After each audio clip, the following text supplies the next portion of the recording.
guys, Mission Prepared here. The reason for making this video is I just got a news report that about an hour ago, the U.S.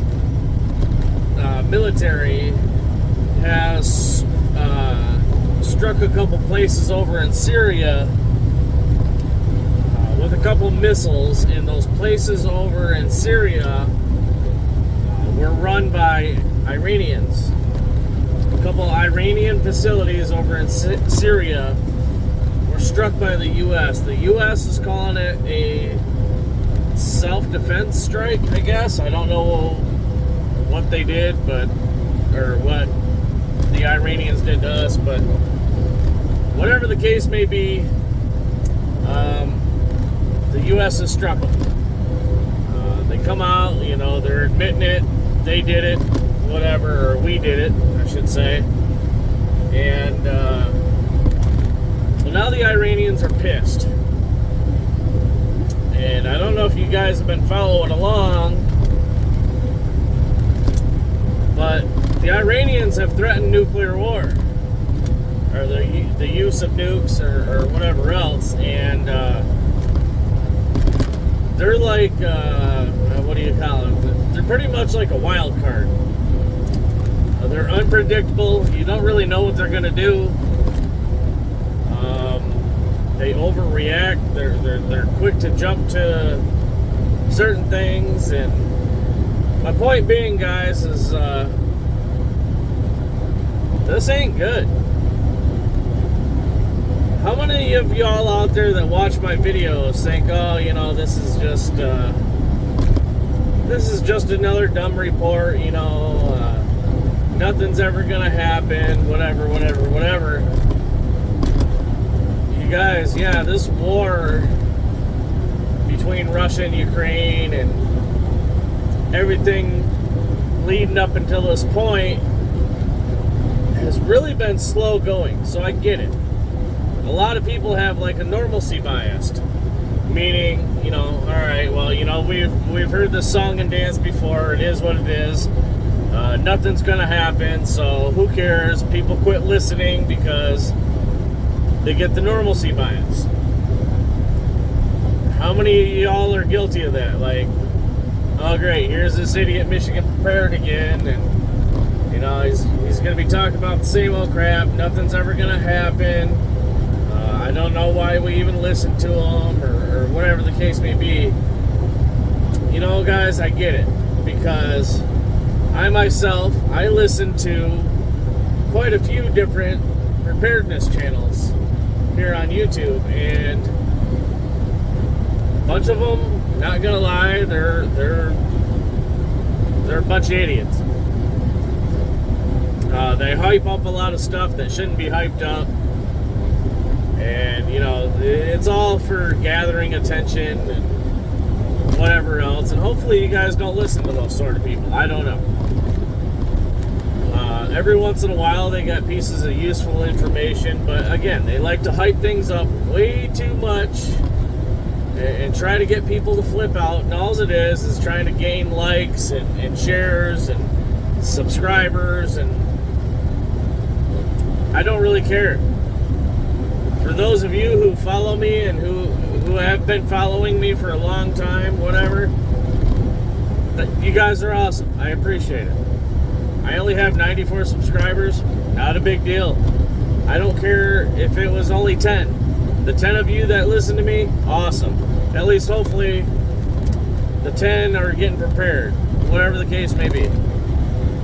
So I don't do this for popularity. I don't do this for money. I don't do this for fame. I do this because I genuinely want to help people. And if there's ideas that we can bounce off of each other, well, that's awesome. Let's do that. If there's questions that you guys have that I may be able to answer, well, put them in the comment section down below. I'll do my best to answer them. But as far as everything's going, guys, with the U.S. doing a retaliatory strike on Iran, Syria, but it was an Iranian facility. You you guys really need to keep your eyes and ears open, because there's something else I'm going to tell you guys about that's been being talked about a whole lot. I don't know if you guys scroll through the Facebook Reels or TikTok or whatever the case may be, but there's been more and more people talking about the sleeper cells within America. There's been more and more government officials talking about the sleeper cells within America.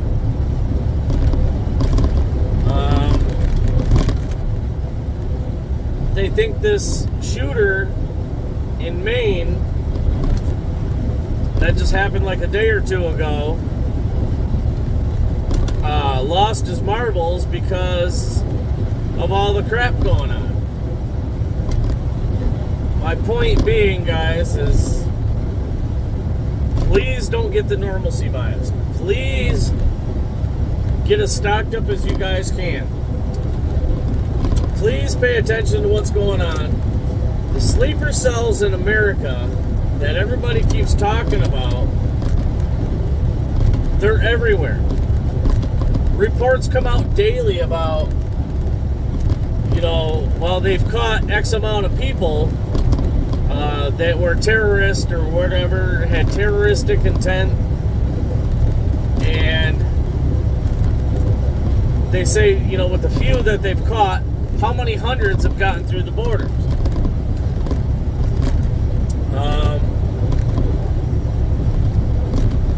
It's just scary, guys. It's really time to buckle down and really take things seriously, because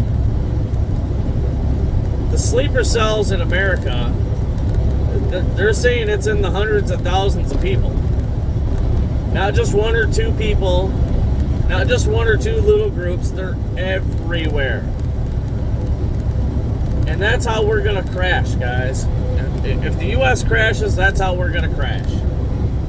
It's going to be taking out the electrical, the internet, whatever. That's exactly what it's going to be. Some commander's going to give it sleeper cells, the go-ahead, and it's going to be over with.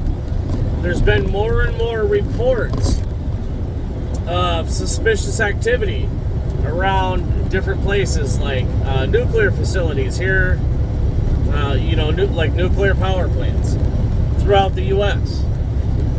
There's been more and more reports of people being investigated, or whatever, reports being investigated of terroristic type people around, like water treatment facilities and what do you call those, electrical substations, and it's just ramping up. So please do not have that normalcy bias. Please take it seriously. And again, I can't remember who it was, but one of my subscribers had basically, commented under one of my videos and was like, well, I'm doing the best that I can to get stocked up with what I have. The three most important things you guys can have right now, other than a self-defense tool, a good one, would be beans, rice, and water, guys. You can survive on beans and rice. You can survive on that for quite a while. Now, if you guys want different things to spice it up, grab seasoning packs like the McCormick's. And I've said this numerous times. The McCormick's taco seasoning, or the Ortega, or whatever you guys' preference is. Stock up on that stuff. That way you can have taco flavored beans and rice. If you like stroganoff, get the stroganoff flavoring. That way you can have beef stroganoff flavored beans and rice. Whatever. Stock up on a bunch of seasonings. They're cheap enough. You can buy them in bulk. It doesn't cost hardly anything. Bags of dried beans, whatever beans you guys like. Chili beans, kidney beans, red beans, whatever. Stock up on them. You can get dried bags of beans, like a 2-pound bag for like $3. You can get, I think you can still buy a 20-pound bag of rice for Well, I used to buy them for $10 a bag, but I think they're $1 a pound now. So $20 will give you 20 pounds of rice. And I think I can't remember the calorie count, 20 pounds of rice, but that'll feed you guys for a while. And for those of you who are trying to stock up but don't have a lot of money, again, just keep focused on water, beans, and rice. You guys can also buy canned meats, tuna, canned chicken, Spam, whatever the case may be, guys, stock up on. If you don't have money to buy in bulk, that's fine. But don't sit around to do nothing just because you don't have the money to go spend big dollars to stock up on everything right now. Who cares? If you went to the store today and you picked up 2 extra cans of peas or corn or green beans or hell, I don't know, 2 cans of tuna or a bag of beans, whatever, that's more than what you had yesterday.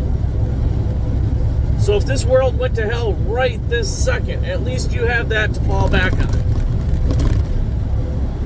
That'll give you another day or two to think about what to do. Maybe you'll go out and catch fish or get a deer or whatever.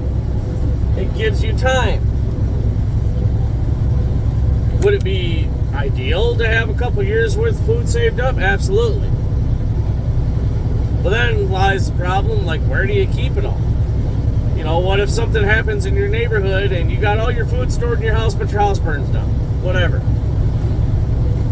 So just because some of us have a lot of food stored up doesn't mean we're the most prepared. We could be in a shit situation tomorrow too. If my house burnt down right now, I'm done. I have no preps, no stock, no nothing. And so those of you who don't have much money, please don't get down on yourselves. Just next time you go to the grocery store, pick up another case of bottled water. Pick up a thing of dried beans. Pick up a bag of rice, bag of flour, whatever, and vacuum seal it. You don't have to go big. Just little things add up big time over the course. So do something now while you can, guys. It's seriously, who knows what Iran is going to do. I don't feel like they're going to play this tit for tat game. I feel like if we hit them hard enough, they're just going to be like, hey, screw you guys. Eat a few of these missiles. And then the U.S. is going to get pissed off, and we're going to be like, hey, screw you. No, you eat a few missiles. You guys, whether they're calling it WW3 or not, it's definitely WW3. Every country's at every other country's throats. Everybody's at war right now. It's WW3. The big one hasn't happened yet, but I feel like it's coming soon. So get stocked up, guys. Sorry about the late night red light special, but that's probably what you guys are going to get most often. Just because during the regular course of my duties, I don't have time to make a video, and unfortunately, now that we're getting closer to winter, it gets darker faster.